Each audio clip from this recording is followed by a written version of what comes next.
Si je peux me permettre, j'aimerais commencer par une question. Pourquoi croyez-vous tout ce qui passe en boucle à la télévision? Ce n'est pas parce que c'est vrai, c'est parce que cela va trop vite pour votre esprit.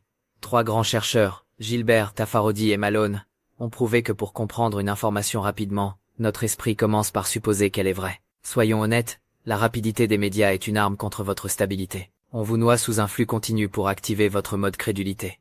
Vous devez croire pour suivre. Le secret de la force intérieure, c'est de ralentir. Celui qui accepte de comprendre moins de choses mais qui prend le temps de se demander est-ce vrai, est le seul qui reste maître de son propre esprit. Mais la manipulation ne s'arrête pas à la vitesse. Pourquoi avez-vous peur de croiser un monstre au coin de la rue ou une épidémie mondiale après un simple reportage? Le psychologue Joseph Dominique a montré que la dose de télévision façonne vos croyances. C'est le syndrome du grand méchant monde. Parallèlement, Kahneman et Tversky ont identifié l'heuristique de disponibilité.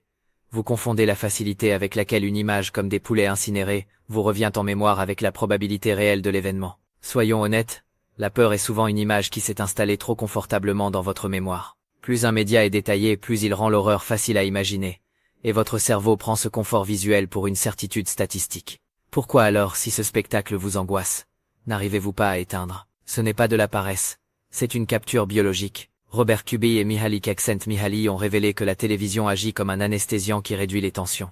Chaque changement de plan active un réflexe d'orientation qui ralentit votre cœur et fige votre attention. Soyons honnêtes, le zapping est une illusion de contrôle. Comme l'ont montré Iyengar et Lepper, plus vous avez de choix, plus vous ressentez de frustration à cause des coups d'opportunité. En voulant tout voir, vous ne profitez de rien.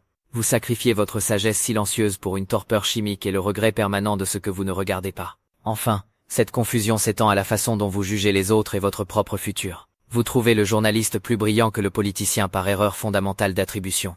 Un concept de Jones et Harris, vous oubliez que la situation et les fiches du journaliste fabriquent son talent. De la même manière, vous jouez au loto parce que le biais d'optimisme de John Chambers vous fait croire que vous êtes l'exception.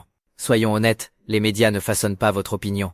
Ils renforcent vos préjugés par l'exposition sélective. La véritable maîtrise de soi consiste à briser ces miroirs déformants. Celui qui sait éteindre, celui qui sait douter, et celui qui accepte la réalité froide des chiffres est le seul qui devient véritablement inattaquable.